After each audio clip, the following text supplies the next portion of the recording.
بسم الله الرحمن الرحيم. السلام عليكم ورحمة الله وبركاته. magacaygu waa Axmed Maxamed Cilmi.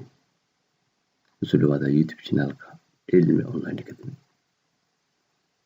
Koorskeena ku guda jirnaa waxa weeye koorskeena Microeconomics.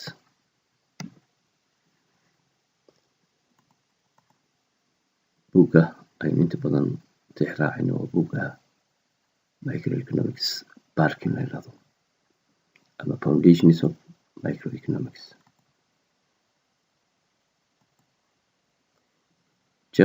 Partka ama qaybta aynu ku jirno buuggan waxaa qaybtiisa labaad, gaar ahaan waxaynu ku jirnaa How Markets Work Chapter 3 Demand and Supply. maanta cashirka aynu qaadanayno waa cashirka 27aad ee Chapter 3 Demand and Supply iyo waxyaalaha influence gareeya labadoodaba, interaction-kooda iyo hadalaba kule sidii demand and supply-ga interaction-kooda loogu samayn karo prediction about changes in price and quantities. cashirkii u dambeeyey waxaynu kaga hadalnay dhammaan all possibles waxyaalaha suuragalka ah ee ku dhici kara demand-ka inay isbedesho equilibrium price-ka iyo equilibrium quantity-ga.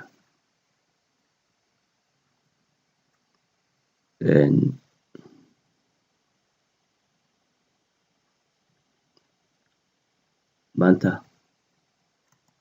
buuggeena qaybtiisa appendix-ka ama xagga dambe wuxuu qorayaa mathematical note. haddii goor economics-ka wax aada ugu badan mathematics-ka waana laga maarmaan qofka raba inuu economics-ka barto waa inuu mathematics-ka ku fiican yahay ama ku dadaala mathematics-ka. maanta waxaynu eegnaa markaa waxaynu soo aragnay demand-kii, supply-gii, sidoo kale waxaynu soo aragnay equilibrium-kii.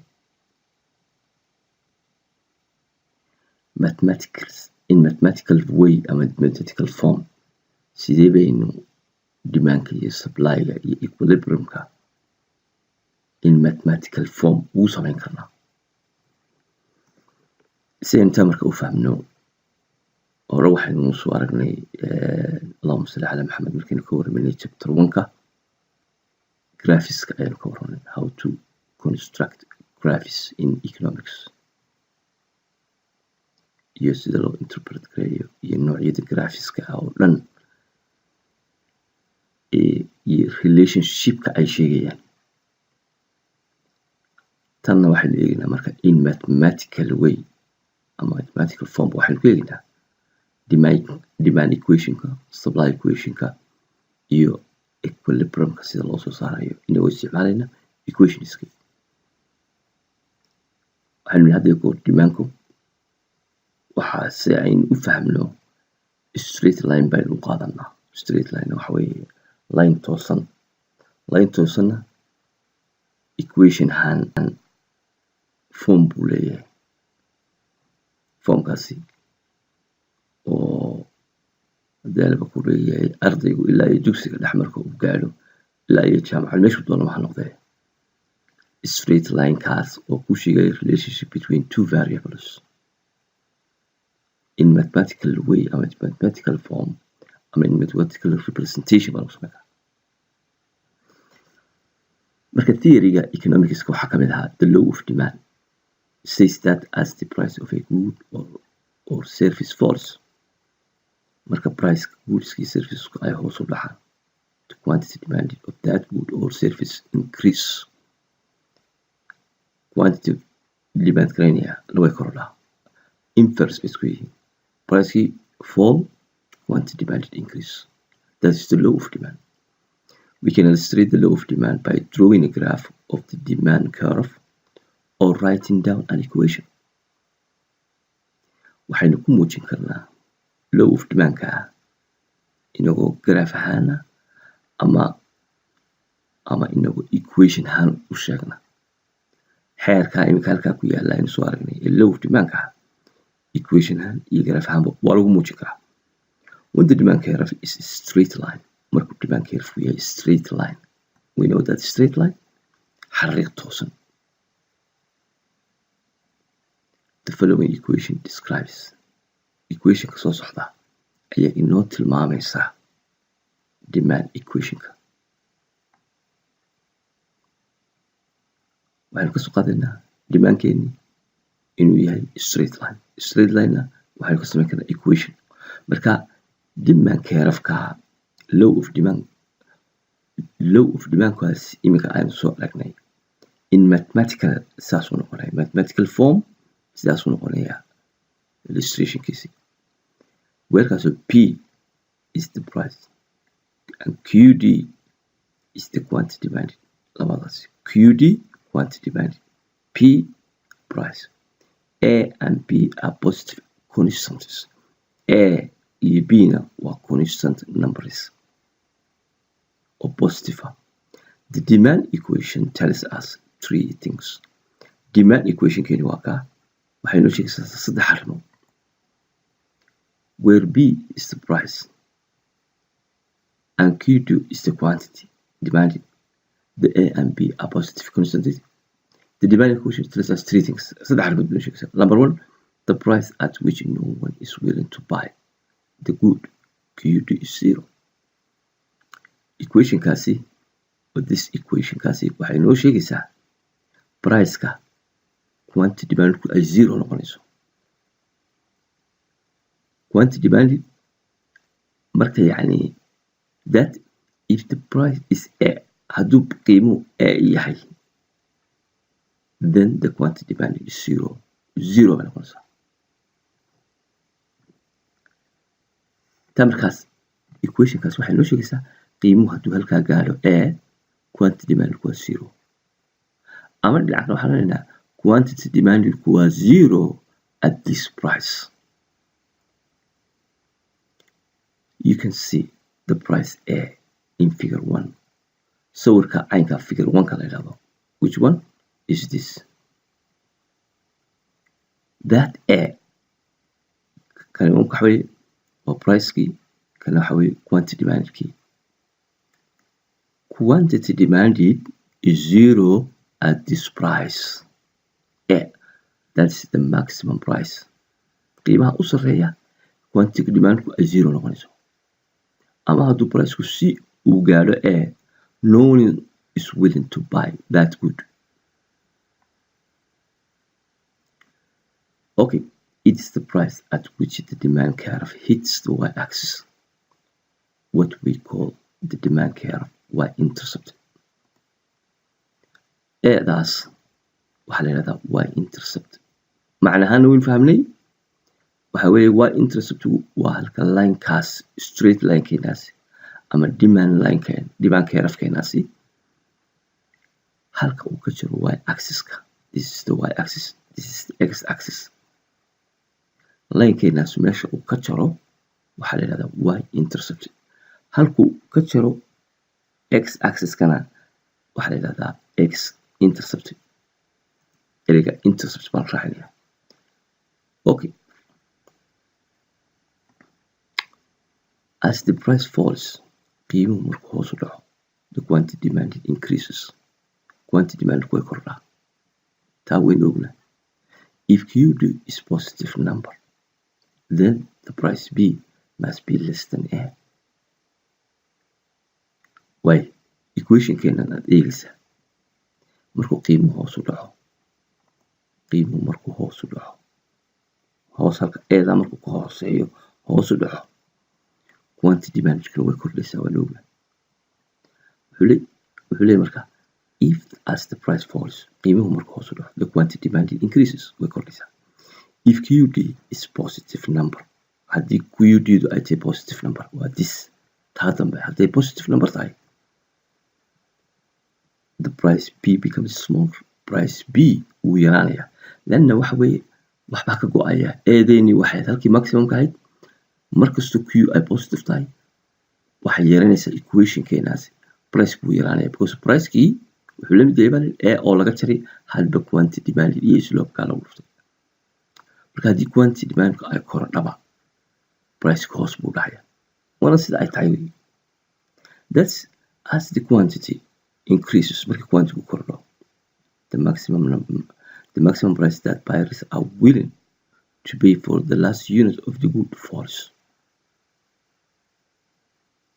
marka quantity-gaas ay badataba price-ki hoos buu dhacaya waa taa aynu sheegayna marka price-ku hoos u dhaco quantity demand-ki way kordhaysaa kana hoos markuu dhaco kana way kordhaysaa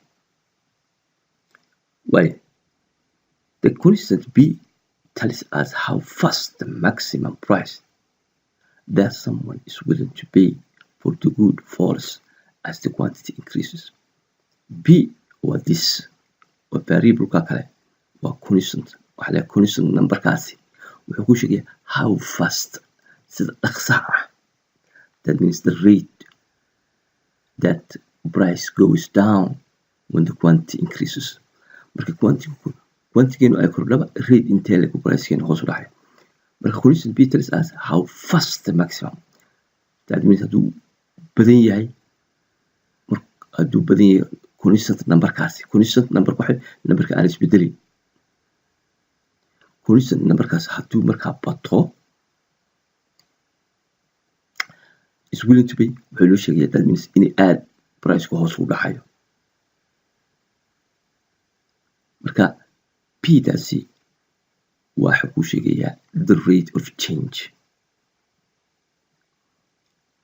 why price that one is willing to pay that's why the constant B tells us about the steepness of the demand curve dhinaca kale B daasi rate-ka ka soko wuxuu ku sheegaya steepness-ka waxa weeye janjeerka af Soomaali waxaan ku oran janjeerka haddii B-du weyn tahay janjeerku wuu badanayaa haddii B-du yar tahay janjeerku wuu weynaanaya that means xariiqeenaasi inuu janjeerkiisu waxay ku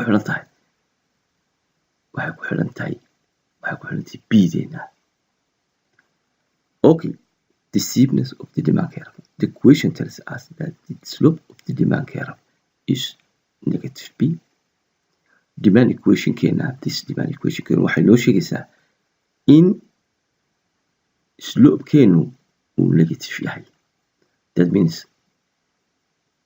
negative sababtu waxa weeye labadan variable quantity-ga iyo price-ka relationship-ka ka dhexeeya ayaa negative markuu mid bato ka kale wuu yaraanayaa markuu mid yaraado ka kale wuu badanayaa price markuu hoos u dhaco quantity way badanaysaa marka negative relationship ka dhexeeya negative-kaas kuu sheegaya relationship-ka ka dhexeeya dhinaca kale supply curve the law of supply says that as the price of good or services rises quantity supplied of that good or service increases supply curve waa opposite of the demand marka price-ku kor u kaco quantity la supply gareynayna way korodhaa because supplierska waxay helayaan incentive qiimuhu markuu kor u kaco they are willing to supply more markasuu qiimuhu kor u kaco suppliersku they are trying to increase their output their production waxaasoo dhan bay kordhinayaan marka relationship-ka ka dhexeeya price-ka iyo supply waa positive relationship we can illustrate xeerka law of supply-ga waxaynu ku muujin karnaa by drawing a graph inagoo graph ku sawirna of the supply curve ama writing down an equation ama waxaynu ku samayn karnaa slack toosan slackta xariiq toosan baynu ku sheegi karnaa when market the supply curve is a straight line markuu supply curve yahay straight line that means marmarka qaarkood buu straight line aan noqonayn markuu straight line yahay the following equation describes equation-kana ayaa noo sheegaysa that relationship P price is equal to C plus QDS where P is the price QS QS na is the quantity supply. QS taasi quantity Q supplied. halka tii hore ka ahayd quantity demanded QT. kana waa maxay quantity supplied. C iyo D are positive constants. labadaasuna waa maxay waa constants. waa number aan isbedelayn. Soomaali ma dool Soomaali ku dhaca.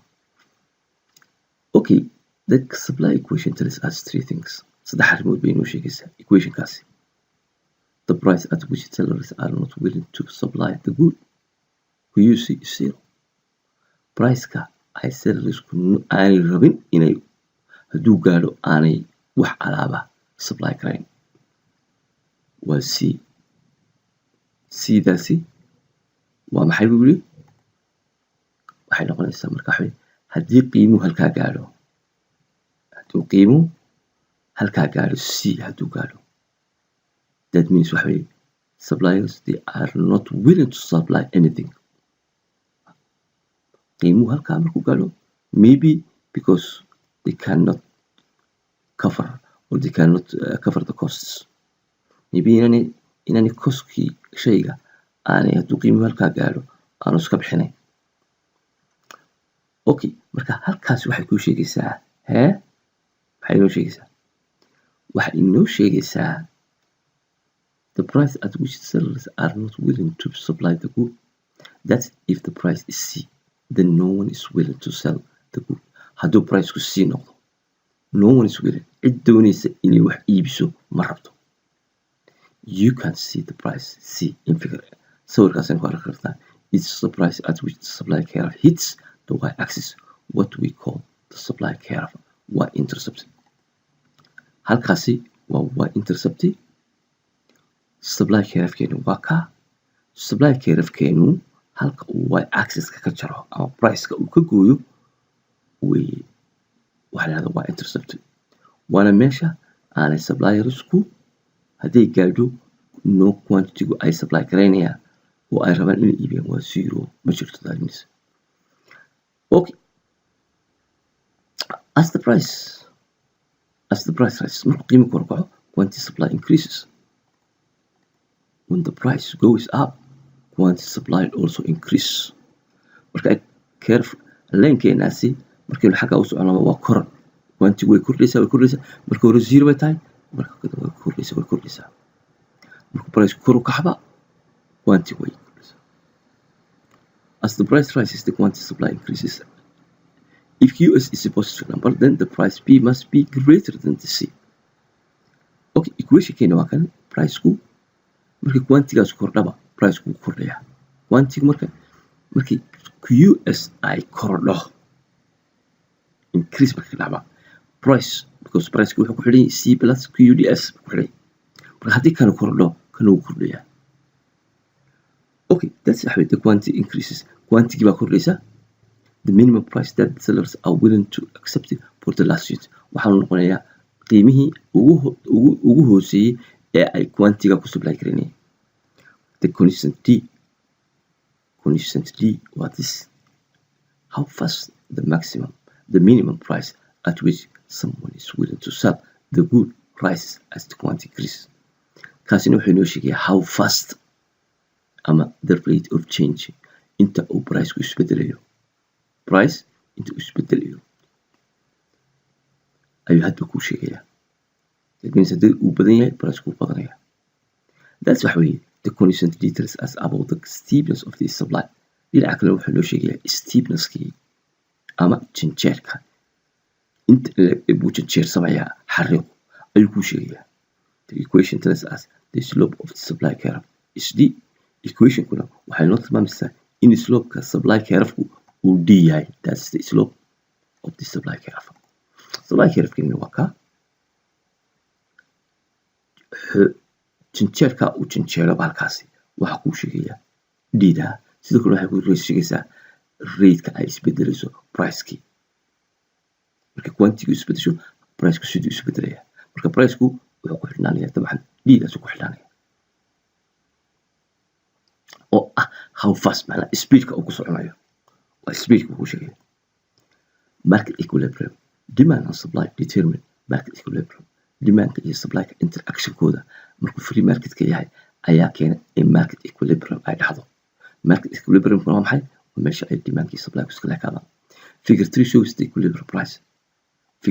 Figure waa kale? Which figure? This is the figure. Figure kalan way. Demand, supply, halkaa iska jiraan waxaa market equilibrium. Xagga markaynu kacno waxaanu helinaa price equilibrium, market price equilibrium. Halkan waxaanu helinaa equilibrium quantity. Wabartaa iska jiraa. There is no excess ama surplus ma jiro. There is no shortage ma jiro. Why? The market equilibrium figurekaas aynoo sheegaya shows the equilibrium price P star and equilibrium quantity P Q star at the intersection. Halka iska jira demand curve iyo supply curve. We can use the equation to find the equilibrium price and quantity. Waxaynu isticmaali karnaa markaa labadii equation ee soo aragnay sida aynu u helno equilibrium price iyo equilibrium quantity.